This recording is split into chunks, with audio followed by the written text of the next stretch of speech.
In 2004, former Prime Minister P.J. Patterson occasioned, or rather, before 2004, P.J. Patterson would have caused a study of Jamaica's education system to be undertaken, which culminated in the Ray Davis report on education transformation here in the country in 2004. One of the key recommendations coming out of that Ray Davis report was that for us to seriously transform and improve education outcomes in this country, a safeguarding of the teaching profession, a focus on standards in teaching and learning have to ensue. And as such, a number of key reforms were advanced and recommended. Among them was the creation of a Jamaica Teaching Council.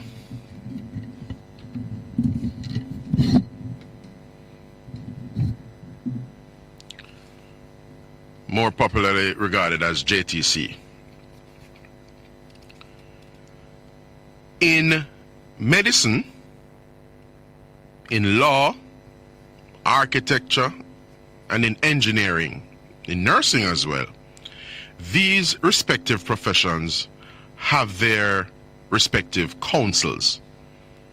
The council can be considered as that body that superintends, safeguards, yes, serves as the stewards of the profession.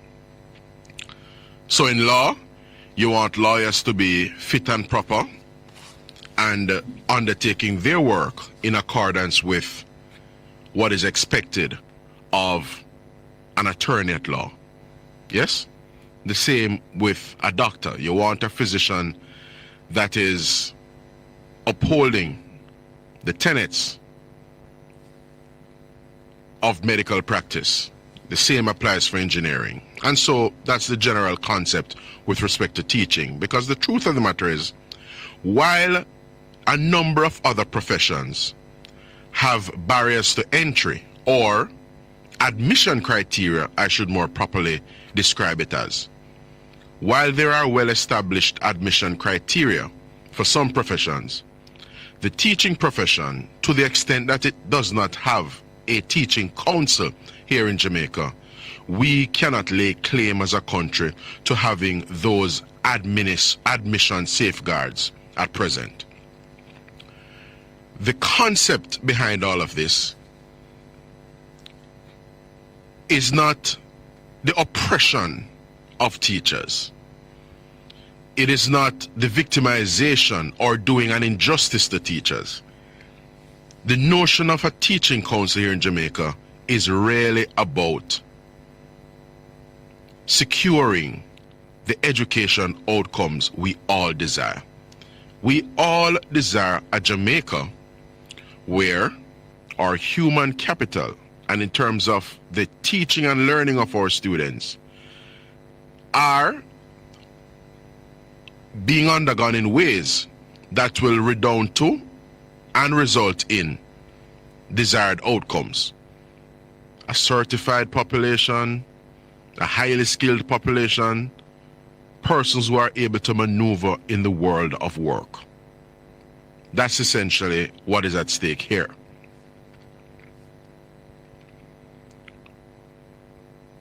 Last Friday, the Senate of Jamaica, of which I am a member, resumed its debate on the Jamaica Teaching Council bill. This bill, having regard to work toward where we are today, having commenced or dating back to as far as 2004.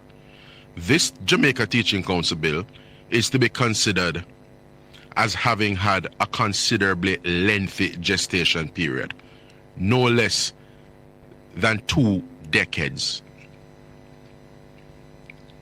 And so, the legislators, both government and opposition senators, weighed in on the bill, contributed to the debate, and that culminated in the passage of the bill. Would I suggest that we have convergent views on all aspects of the bill? No, we do not. But in principle, and in terms of the thrust of the Jamaica Teaching Council bill, those of us who are on the government side were of the view that we had consensus in principle on the Jamaica Teaching Council bill. I personally found it curious, if not surprising, that the opposition PNP, led by the PNP's spokesperson on education, Senator Damian Crawford, convened a press conference this past Tuesday, at which time they took the opportunity to register all kinds of concerns or all kinds of complaints as it relates to the bill. Now, we are a democratic society. I'm a Democrat at heart in terms of appreciating the divergence of views. I may not agree with something you say. I don't cow down a person in relation to how they feel about an issue. Just like we saw, JFJ is electing to go with black. I think that it is serving to demoralize the police. So I made a call for persons to come out in blue. Black a keep over there, so blue a keep over there, so no problem with that. All views shall contend. That's how I conduct this program, actually. When John Pollock calls, him say what him say, me say what me I say.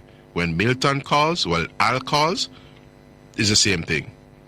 I take up my phone and I call into Conrad O'Brien, much to his chagrin, I presume. But him I say what him I say, and me I say what him I say. Me I say what me I say. Although I note an attempt to shut out what I am placing on the table. But that is an aside. We're talking about the fine traditions of our democratic system of governance here in this country. Now, what I am clearly detecting is that, notwithstanding a joint select committee having been established in 2022,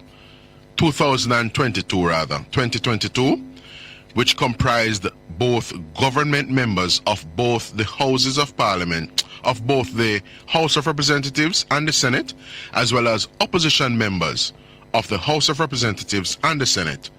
Notwithstanding that joint select committee, which worked through a number of issues as it relates to the Jamaica Teaching Council bill, it has become apparent that there is a considerable degree of lack of awareness and misunderstandings with respect to the bill. Not surprising for me, the opposition PNP, through Damian Crawford, has sought to pounce. They did it with NIDS. NIDS was something that they would have agreed to in principle at least several years ago, because NIDS is something, a national identification system is something that had long eluded us in Jamaica, but we were agreed on it in relation to the importance of having a national system of identification in this country. Many things flow from it in terms of government being better able to plan for the population and better serve the population in terms of direct channeling of benefits and support to vulnerable groups in the population in particular. But anyway, coming back to the substantive point. So, following the passage of the bill in the Senate this past Friday, there, as is understandable, there are persons who are now focusing attention on the bill, its provisions. But sadly, in my view, what has begun to emerge is that notwithstanding the Joint Select Committee and notwithstanding the JTA's input and the collaborative work that has ensued between the Ministry of Education and the Jamaica Teachers Association, it appears, listeners, that a considerable segment of the rank and file teacher population in this country are not aware of critical provisions of the bill, and they are essentially gripped by anxiety, fear, mistrust, and what is particularly inauspicious at this time is that people often view things and reforms being pursued by government with a degree of distrust. So we have something operating over many years. Yeah? In fact, it was the first question to the Education Minister on all angles last evening from Diane Jackson Miller. Mrs. Jackson Miller made the point that, listen, we've been going on all these years without a Jamaica Teaching Council. Why now? Why we need it now? And that's a fundamental question. The truth is, we cannot effect or help to effect the changes we want to see in this country insofar as education outcomes, in terms of the number of students being functionally numerate and literate in this country, the number of students leaving the secondary system with 5 or more CXCs and going on to tertiary education, going on to get certified. We cannot put a dent in that if we do not focus on a key aspect of the equation. And for the sake of our teachers, I will readily indicate, yes, our teachers are an important element in the education equation, but we know that our teachers are not the only element. Government, the resources provided by government, is a key part of that. We know and understand that.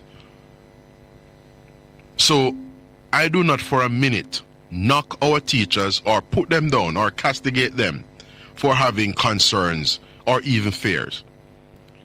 To the extent that there is fear or mistrust and, unease or concern, as a sober and responsible legislator, I am of the view that efforts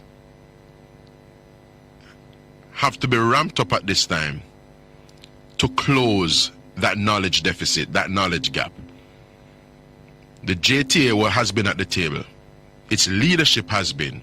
But there's a question at this time as to the degree to which information has appropriately cascaded from the leadership of the flagship organization representing teachers in this country, to the general membership of the JTA. You will consider them rank and file teachers. That's the issue this morning. And I note that whereas a certain knowledge gap has emerged and become apparent, there is this attempt, not surprising, on the part of the opposition PNP to exploit and perhaps tap into that knowledge gap by essentially now disavowing or disassociating themselves from a bill and its provisions in respect of which they have generally been amenable. Of course, when Senator Crawford contributed to the debate, he nitpicked at a couple points and whatever. And in instances, he betrayed a lack of awareness as to provisions of the bill. In fact, in the debate last week, he had to be corrected on a fundamental point of misinformation because he contended that only UWI will be featuring on the council, and that is not so, because UTEC will be as well. I want you to listen to this particular clip of Senator Peter Bunting speaking 3 Fridays ago in relation to the Jamaica Teaching Council bill. We are certainly in support of the bill, and we are glad that the elephantine gestation that it has taken to get to this point is almost at an end, and we support you in that regard. Thank you. So just for context, listeners, you heard Peter Bunting mentioning elephantine gestation. That means this thing take long to get to this point. And it has crossed a number of political administrations and a number of education ministers. We're talking about Maxine Henry Wilson, then Andrew Holness, then Ronnie Thwaites, then Ruel Reid, then Carl Samuda stroke Andrew Holness, then Favour Williams, and now Dana Morris Dixon.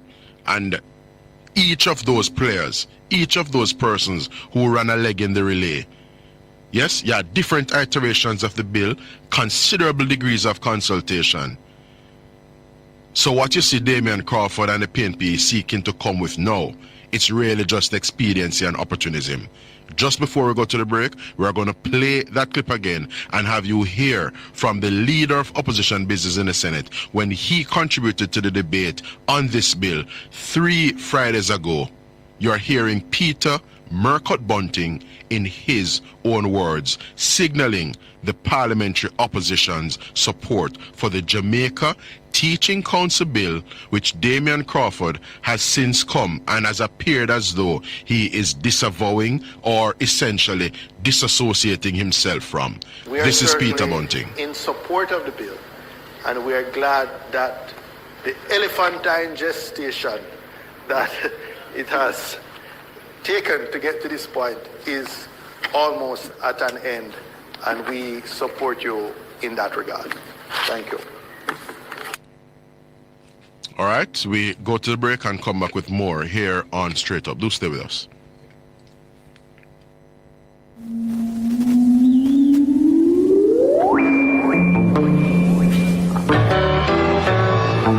News Talk 93 FM. Heard everywhere. Contact News Talk 93 FM today via phone at 876-927-1660, extension 2475, or 876-427-9955. Email us at newstalk93fmsales@gmail.com. Visit our website at www.newstalk93fm.net. Host your next event at the UWI Regional Headquarters. Our venue, located in Mona, Kingston, features reconfigurable meeting and seminar rooms, lounges, and lawn space for events large, small, and anywhere in between. Our facilities can be tailored to suit any occasion, from stylish soirees to formal business meetings. Call 876-927-2425 or 876-455-9346 to book your event. The UE Regional Headquarters, where great minds come together. Do you love games, riddles, trivia, giveaways, prizes, and surprises? Well, tune in to the most exciting game show on your radio. Fantastic Fridays. Call in to answer questions. Challenge a friend in a rivals battle. Join the discussion on Talk the Ting with Kim. Listen out for the hottest songs with MV's Top 3. Let's have some fun and win big prizes. This and every Friday, 5 p.m. to 8 p.m. on News Talk 93 FM. Actor broadcaster Justin On invites you to join him on a journey of music, interviews, and positive thoughts that will move your feet, warm your heart, and revive your soul.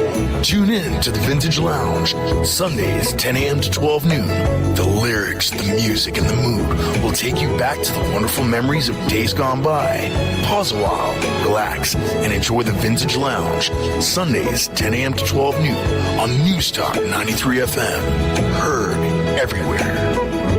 News Talk 93 FM. Heard everywhere.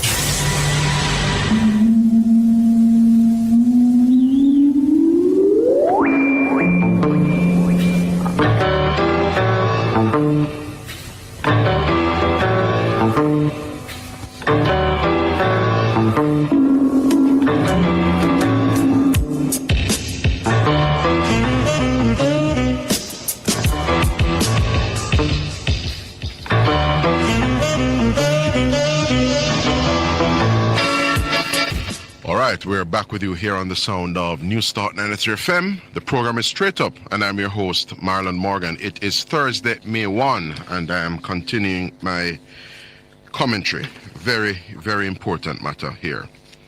You know, our nation's teachers are in many respects unsung heroes. And we know that, like in any other aspect of national life, in any other endeavor, you have the good and you have the not so good. In teaching, we want persons to be fit and proper, but also appropriate for the service. And we want those persons who are the quote-unquote bad apples to not have a place, as it were, in the profession, because we know the link between teaching and learning and just the society that we have, the human capital that is available for entrepreneurship and enterprise, or indeed industry in terms of going to work. Yeah? Now, just to come back to this fundamental point. In the classical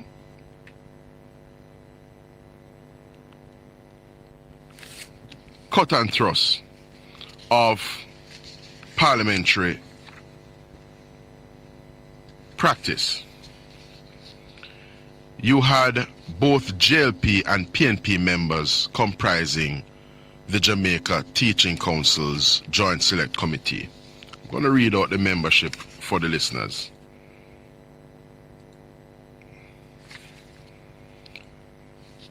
There was Favour Williams, who chaired it. There was Robert Morgan, Floyd Green, Juliet Cuthbert Flynn, Tova Hamilton, Robert Miller, Rhoda Crawford. At a later stage, I suppose, you had Dana Morris Dixon, I had Senator Cavan Gale and Senator Ransford Braham. Those are the JLP affiliated persons who served on the Jamaica Teaching, on the Joint Select Committee as it relates to the Jamaica Teaching Council. On the PNP side, you had its then spokesperson on education, because remember at one point she was the PNP spokesperson on education, one Angela Brown Burke, Natalie Nita Garvey, Lambert Brown, Senator Lambert Brown, and Senator Gabriela Morris.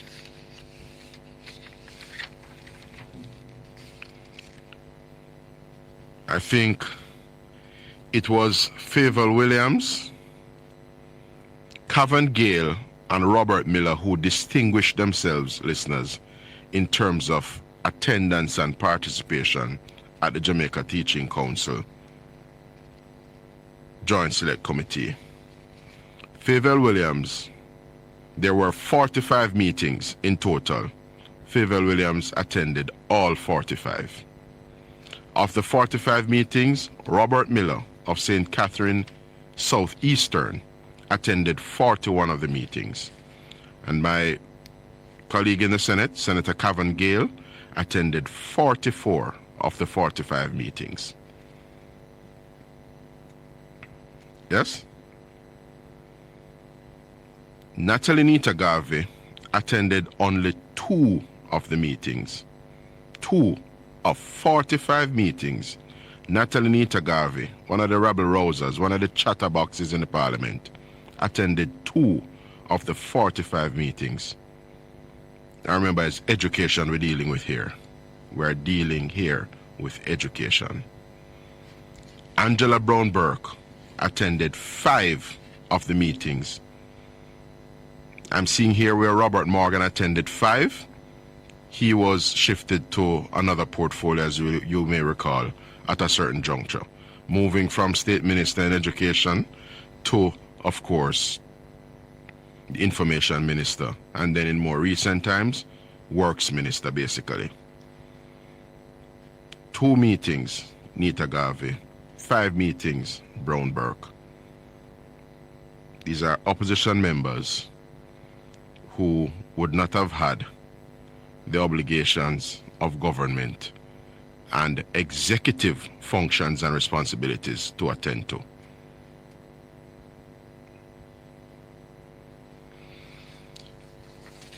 So And another thing to mention, all the government members signed the report of the Joint Select Committee as it relates to the Jamaica Teaching Council bill.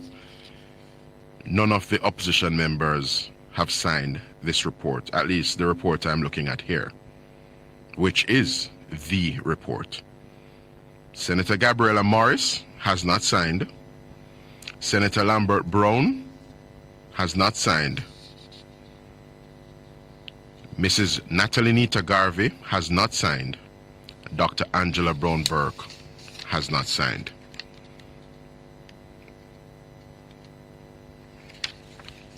Coming back to some of the fundamental points. As I said before, we do not live in a monolithic society. We live in a democratic society. And so, if there are concerns and if the proposed provisions in the bill diverge from what, some of our teachers think would have been appropriate or would be appropriate, then it is so. I'm not suggesting this morning that the stakeholders, the primary stakeholders, the teachers, will necessarily get all of the provisions that they would want or all of the things they would want in the bill ultimately. But what I do know is that the Andrew Holness-led Jamaica Labour Party government is a reasonable government, a well-thinking government, a government that listens and is responsive. And so I have every confidence that even while the bill has been passed in the upper house, there will be, efforts to facilitate increased sensitization and awareness on the part of our nation's teachers. Because I am particularly mindful of the context within which we're operating. When you're dealing with government and citizens' relations, we know that for historical reasons and all kinds of considerations, persons may come to the table with a degree of distrust. You have had many, many iterations of this bill. You have had many years passing, and you have had a number of education ministers who have had this bill on their desk and have made essentially their contributions over the period. So just to indicate to our listeners, among the key complaints or the key concerns of our nation's teachers, based on what I am gleaning from my own media monitoring and submissions by the JTA, is that whereas the Jamaica Teaching Council is proposed to comprise 31 members, the teachers or persons from the teaching profession or representation from the teaching profession will number 15. They will number 15. The teachers are contending, or at least the leadership of the JTA is contending, that is inadequate because the teachers should be the ones superintending the profession. The divergent view to that, listeners, is that we have a profession, an activity, teaching, that touches and concerns all aspects of national life and has many stakeholders. Because one of the things we have to impress upon our nation's teachers, who we salute, we know that our teachers are not necessarily remunerated at the levels at which the country would want to remunerate them, largely because of resource constraints and the importance of maintaining a delicate balancing act in relation to the country's fiscal space and ability to pay. Yeah, we're very mindful of that. Now, where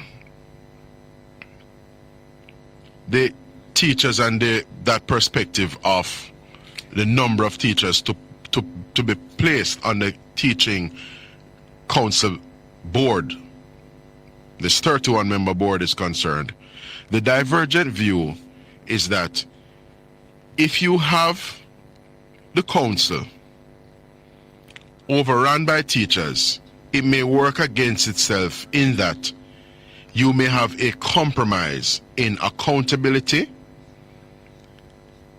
because matters coming before council, yeah? You may have a situation in which the fraternal association causes the council to come down on one side of an issue if it is that you have the membership, the distribution in the membership comprised in a particular way. So teaching as an activity, listeners, touches and concerns parents. You have to secure justice for the students themselves, because who would you say are the primary stakeholders in education? You pity them. Each of us who are adults, many of us don't get free education already. The people who are in the classroom as teachers, with the greatest of respect, they largely would have gotten their education already. So our education system, whether it's early childhood, primary, secondary, even higher ed, it is really the learners who are the primary stakeholders.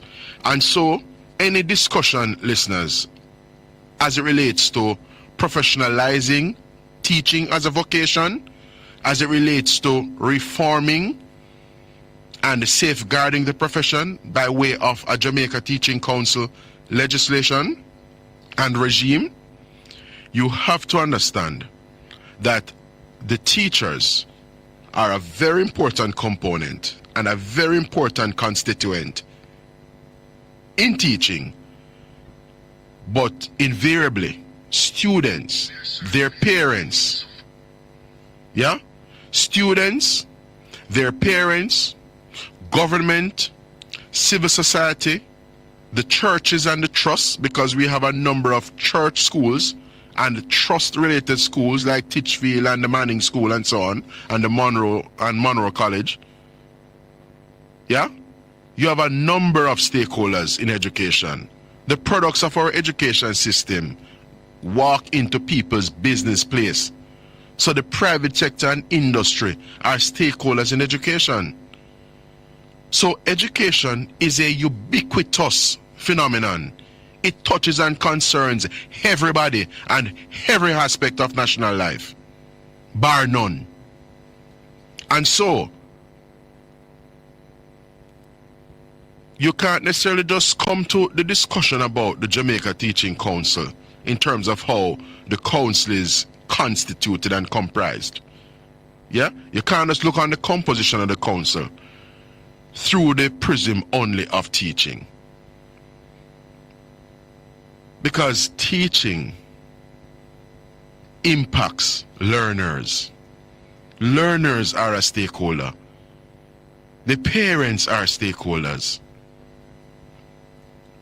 And the divergent view to that expressed by JTA and many in the teaching fraternity about the fact that teachers, there will only be 15 teachers on the 31-member council. The divergent view to that is that if the thrust and objective of the Jamaica Teaching Council is accountability on the part of teachers and stewarding and safeguarding, superintending the profession,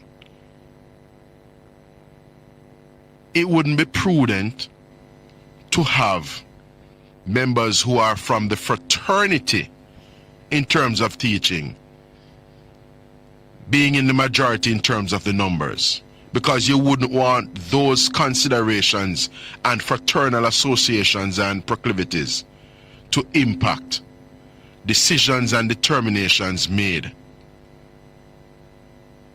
by the council in its entirety. Of course, the perspectives of teachers, there's a premium on that, and that should be factored into the decision made by council.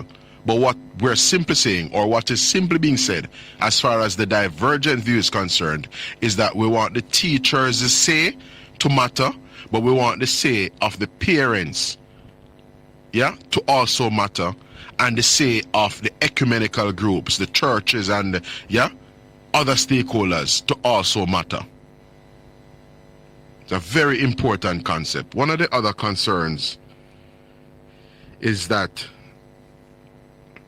teachers will be required to be licensed every 5 years. It is so in some other jurisdictions. In New Zealand, I gather it is 3 years. In the US and Canada, I believe it is 5 years. But in the UK, as we would have heard even last evening on All Angles from Senator Damien Crawford, it is 10 years. 10 years, in my view, may be too wide a gap. You want to have persons under an obligation to re-license, to re-register every 5 years. A reasonable juncture, I believe. Not dissimilar to even our driver's license. Because remember, the aim here, the objective here is to have fit and proper men and women in the teaching profession standing in front of our children. We certainly don't want any kids' meal operators, any pedophiles attending upon the space and having proximity to, for example, our nation students. So no kids' meal around here. One of the other concerns is as it relates to professional development. A part of the thrust and intent, requirement of the Jamaica Teaching Council Bill is for ongoing professional development. That is not surprising, and that is in fact best practice. The former principal at Campion College underscored that. Indeed, the president of the National Parent Teachers Association of Jamaica on All Angles last evening underscored that point as well, as did Diane Jackson Miller when she cited the fact that as a lawyer, they have to undergo continued professional development. They call it CPLD, continued legal professional development in the case of our attorneys at law, keeping them in tip-top shape. Doctors undergo a similar continued professional development. Yeah? But Damien Crawford is of the view that, hey, the cost for doing so may be onerous. And what we have heard from the ministry, and the minister in particular, is that the Jamaica Teaching Council actually exists at present, listeners.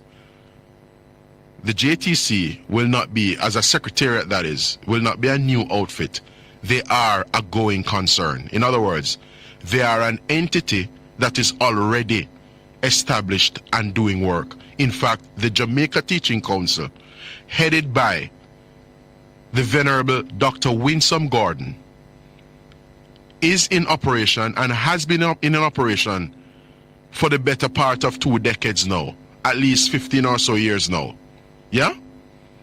And the JTC, one of the key aspects of their body of work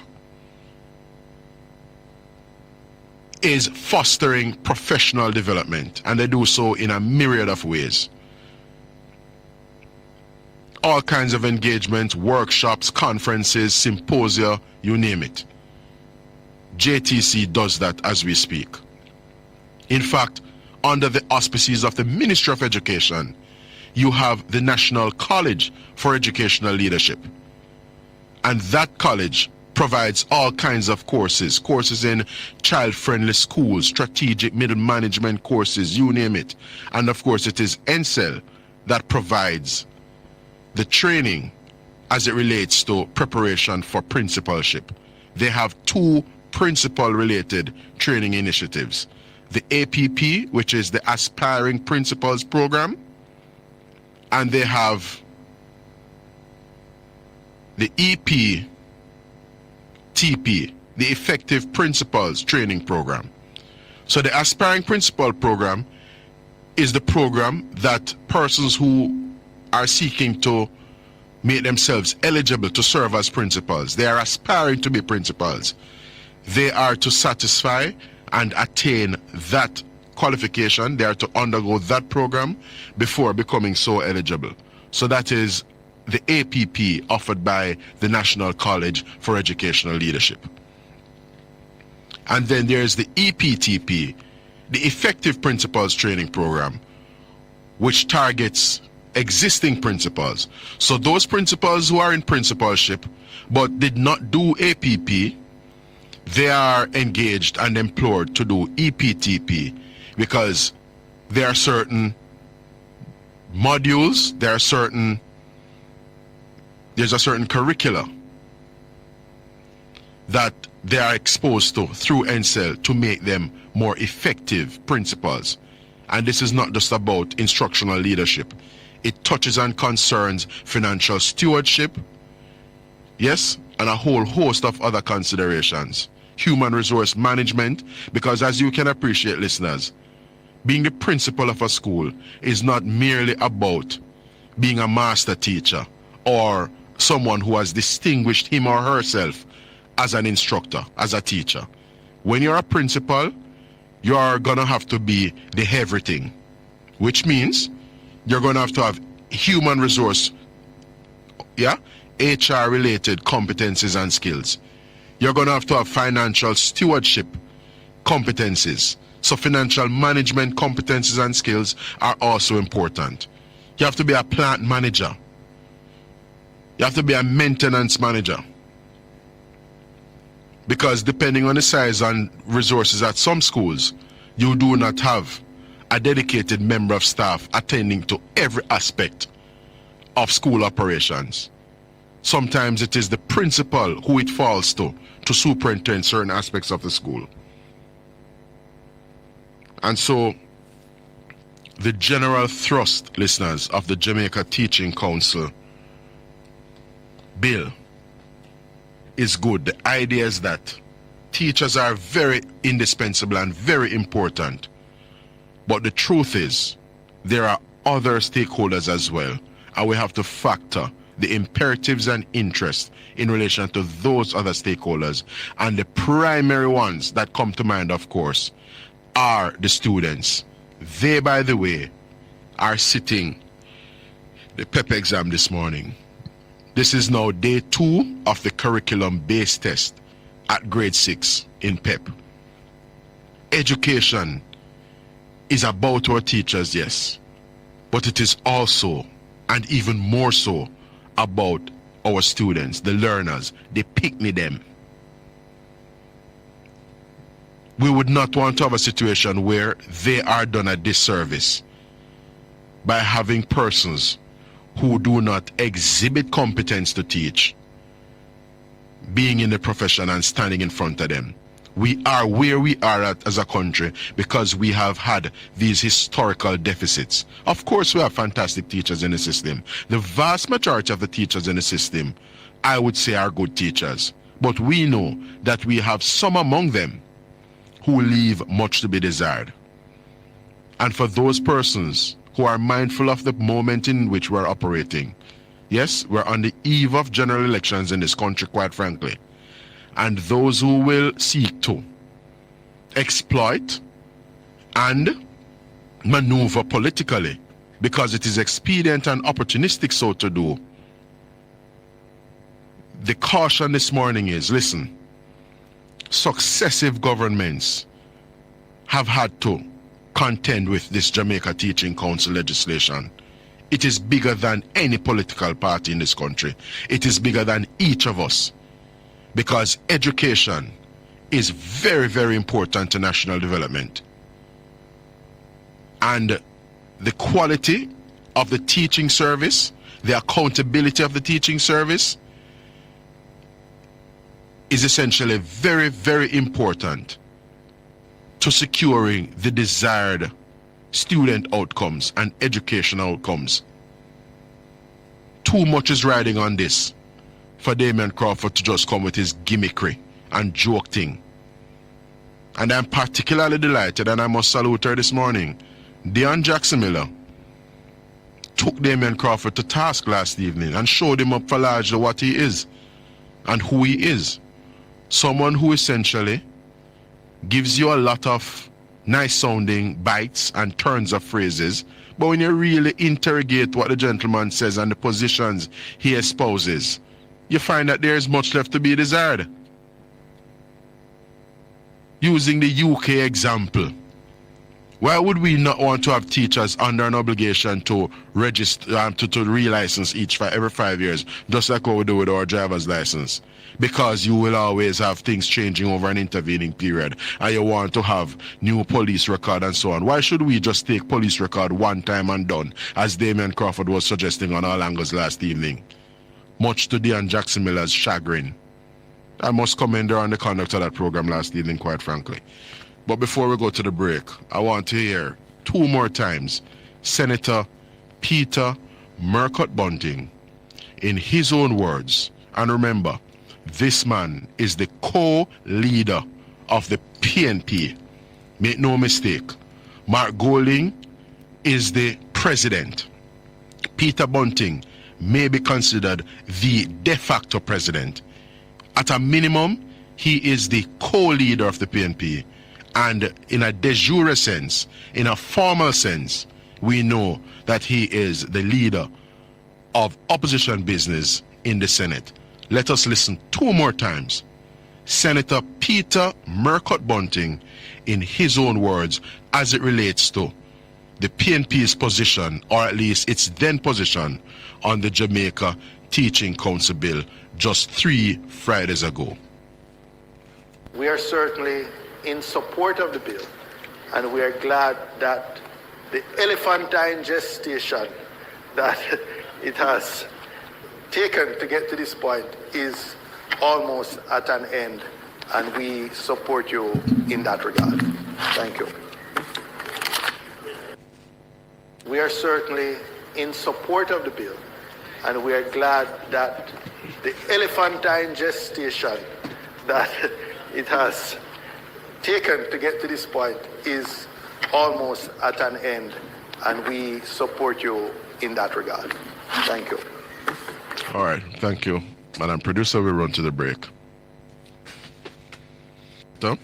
And as such, I exercise the judgment to proffer some perspectives and appropriately place into context this business of the Jamaica Teaching Council bill. I am supportive of our efforts, the country's efforts to secure better educational outcomes. I am mindful of the perspectives of the nation's teachers, and as such, the government, which has always exhibited, yes, and has always been open to giving more information and raising awareness and sensitizing stakeholders and partners. The teachers are partners of government, not adversaries.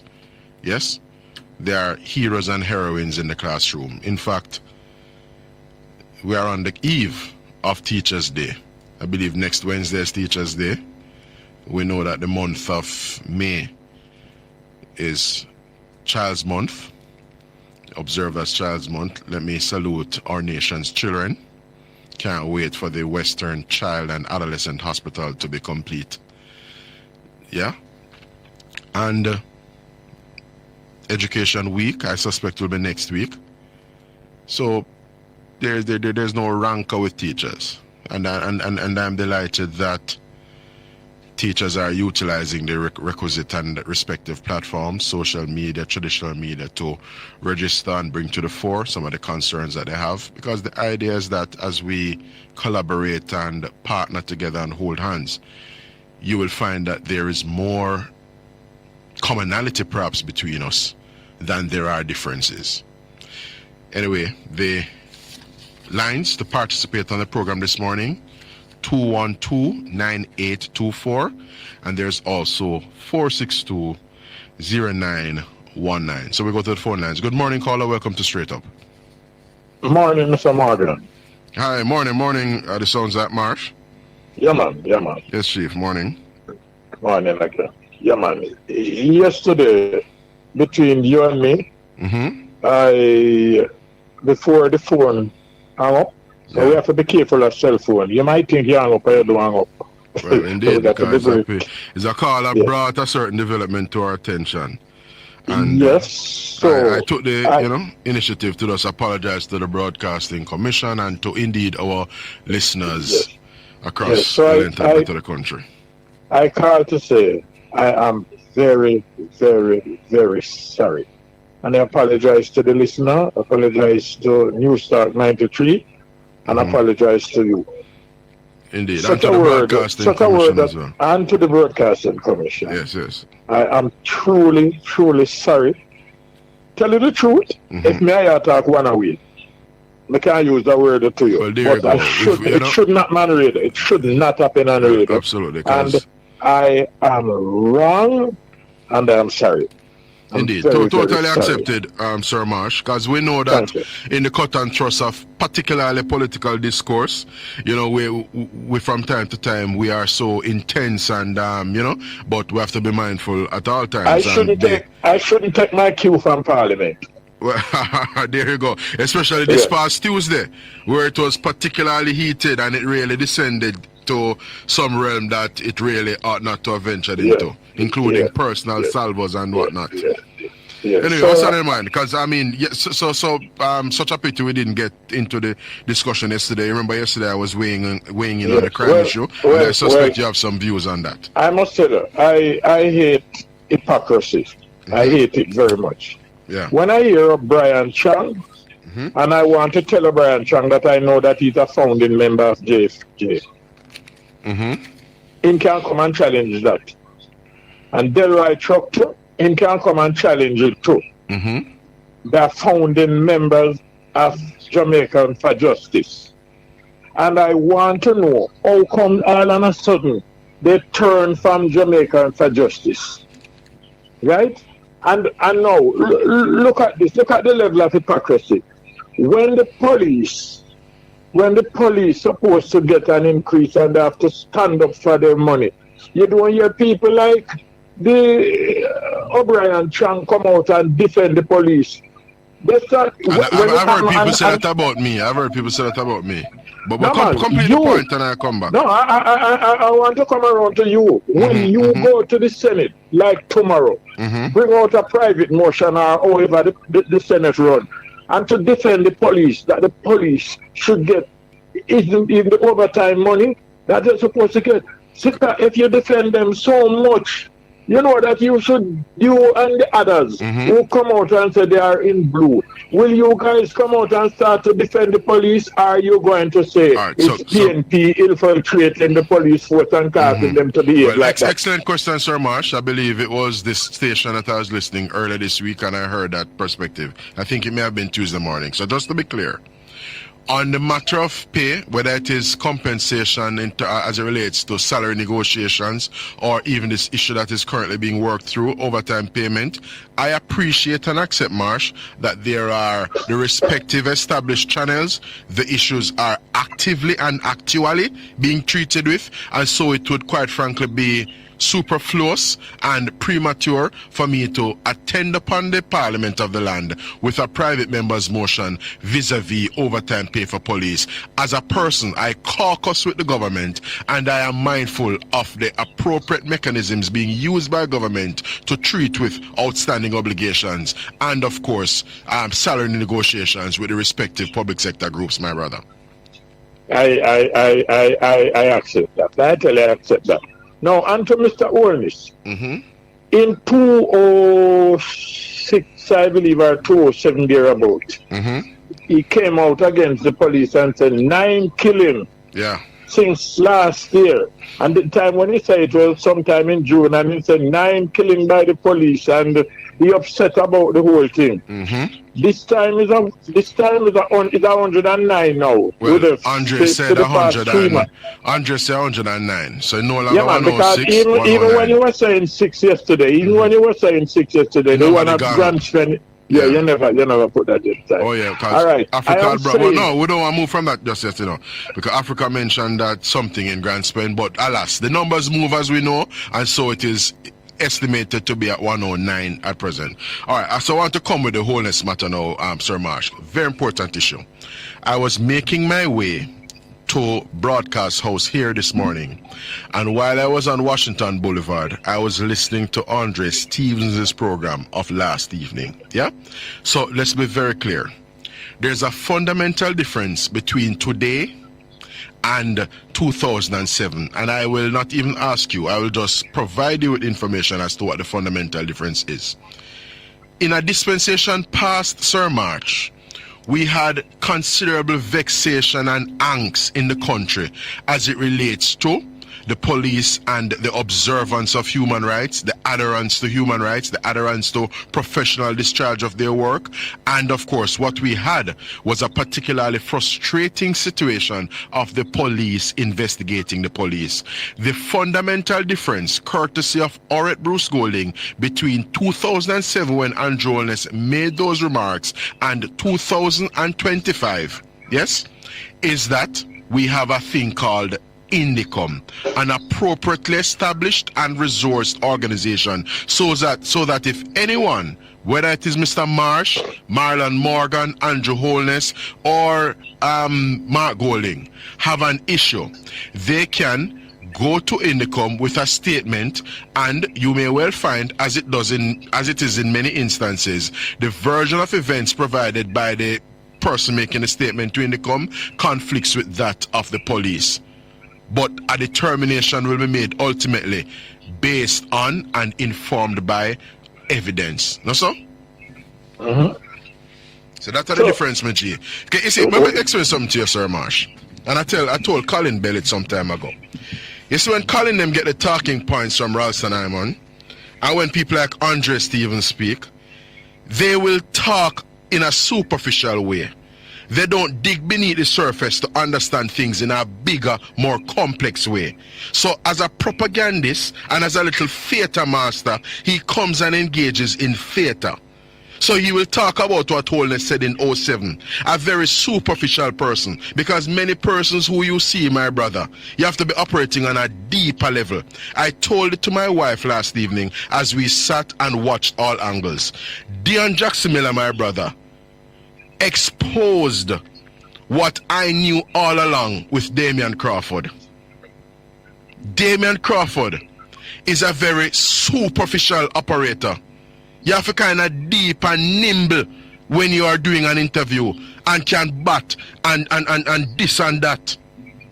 Damian Crawford was thoroughly embarrassed on All Angles last evening. I was on All Angles the evening before, not All Angles, Beyond the Headlines with Michael Jackson of JFJ. And I was on Cliff Hughes Online with Michael Jackson of JFJ earlier that day on Tuesday, the same day with the blue something. My brother, in short, Holness say what him say in 07.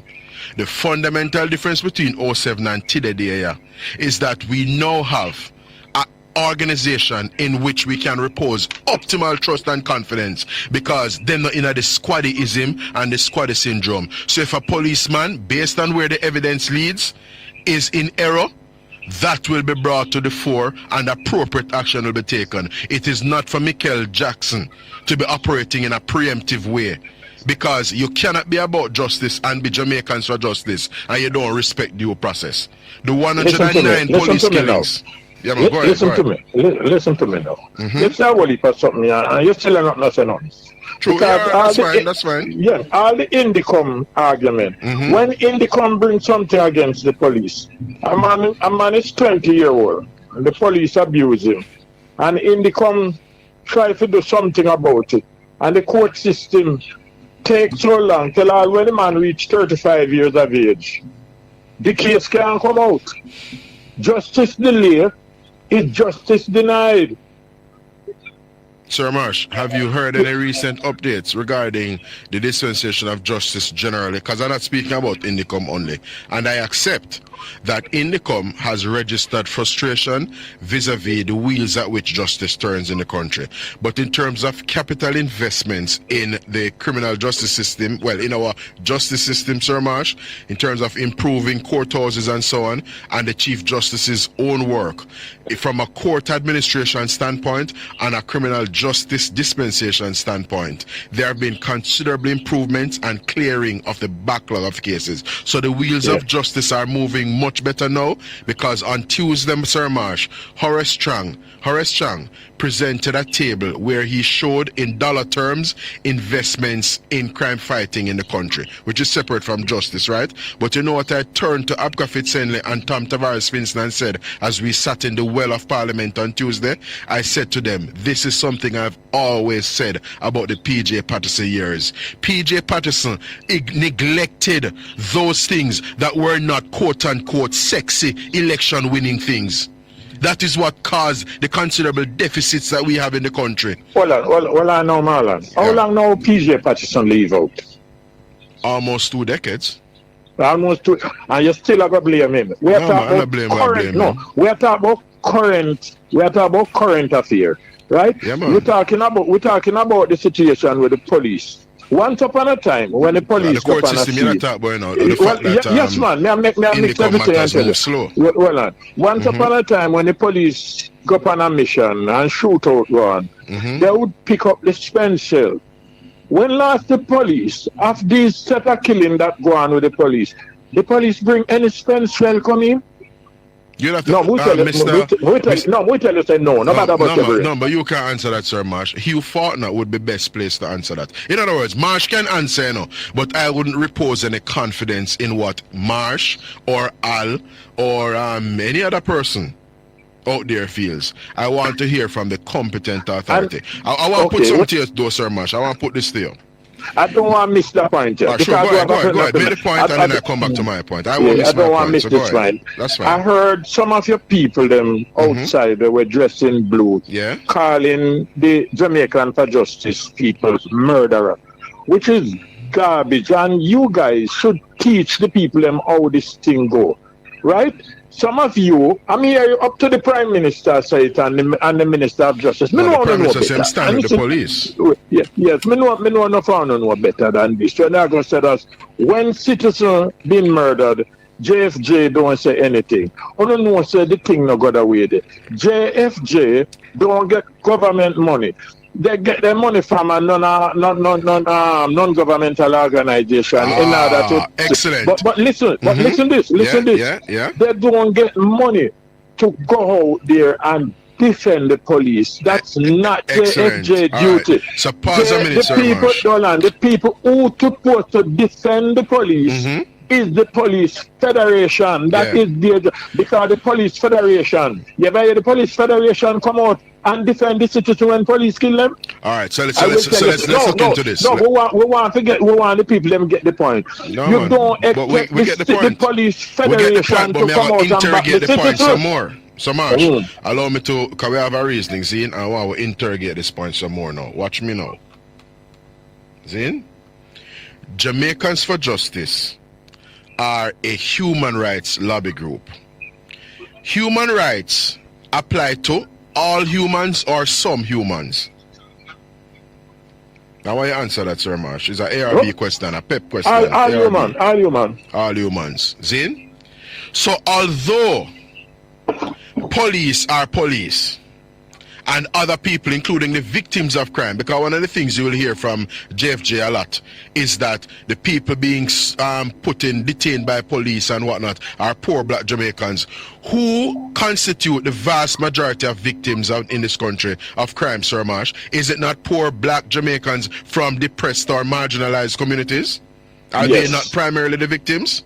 Yes. All right. So why JFJ? Those people have human rights too and their families. Why JFJ never stand in solidarity with the family of victims of murder, but they stand in solidarity with the families of persons who allege that the police engage in excesses? Why does Michael Jackson not attend the funeral of any police who lost their life in the line of duty, cut down at the hands of gunmen, marauding and menacing criminals in our midst? Because the police are human too, and the police and in family have rights too, and sadly the police is no longer with us. Marlon, yes sir. When the police go out and anybody who they allege to murder, you ever see the Police Federation attend the funeral of those people?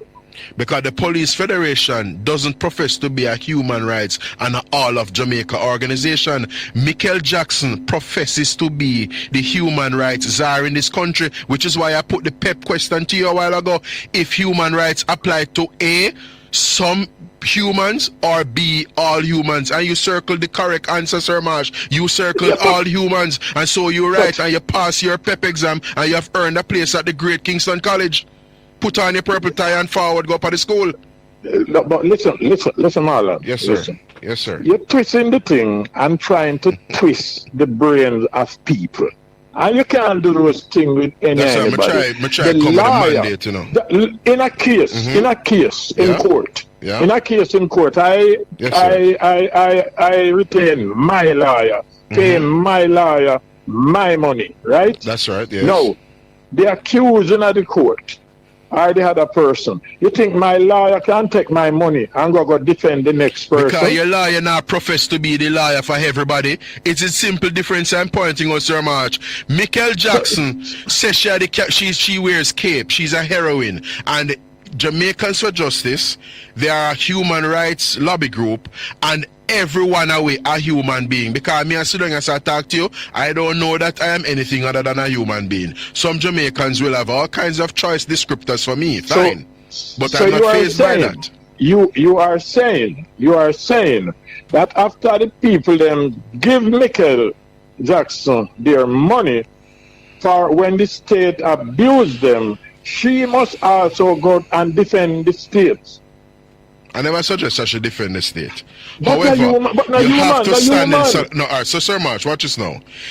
And injustice anywhere is said to be injustice everywhere. Right? Very well. Yeah. All right. I'm not suggesting that based on the primary mandate of JFJ that they go out and you know, defend or thing there, champion the issue of all persons in Jamaica.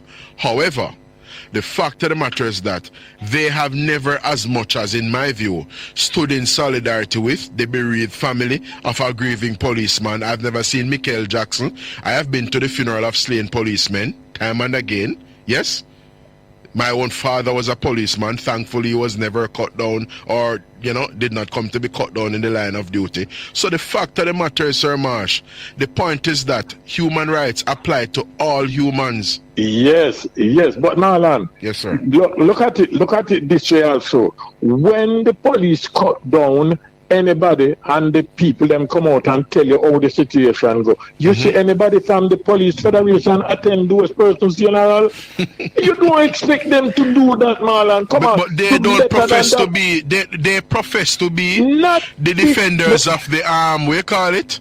The JCF, they advance the welfare of the JCF.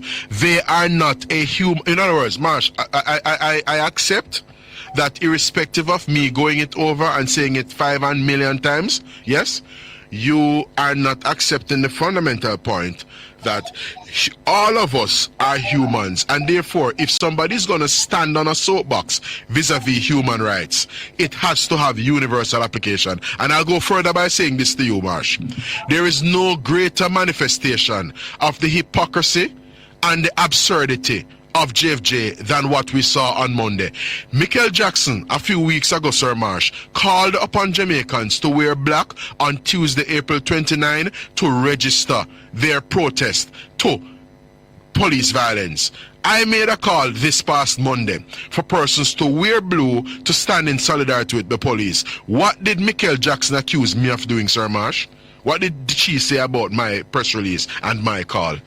She said, I am dividing the society. So she ain't a divide. When she called for black, me call for blue. So she called for black, ain't a divide. But when me call for blue, that a divide. But the point about it, the police... if she ever know how pathetic she comes across. That's to you. But who are there to stand for the poor little people. We're like a little Good question. You know who stands for the poor and the little people? We'll take the break and come back. We're going to take the break and come back, Sir Marsh. Hold the line. But you know who stands for the poor and the little people? A gentleman by the name Andrew Michael Holness. We'll take the break and come back. That's the worst person. Mark Golding would have been the worst person. But we'll take the break and come back. No. Pause on my G. We'll pause, Marsh. We'll pause and come back. Stop. Because if you say Andrew Holness stands for the poor people, me quit the call. No, man. I will have a solidarity program come up. I will have solidarity come up. I will institute a social pension. Marsh, hold the line. Kindly hold the line. We're going to the break and coming. We'll continue the program here. You're tuned to Straight Up by Marlon Morgan. I trust we'll be able to reconnect with Mr. Marsh. The call came to an end, but I'm seeking to continue that conversation. I know that Sir Marsh doesn't necessarily take delight in my narrative, but the reason I want to respectfully afford the dialogue is to demonstrate to the listeners the very things I want to demonstrate. I'll give you an example.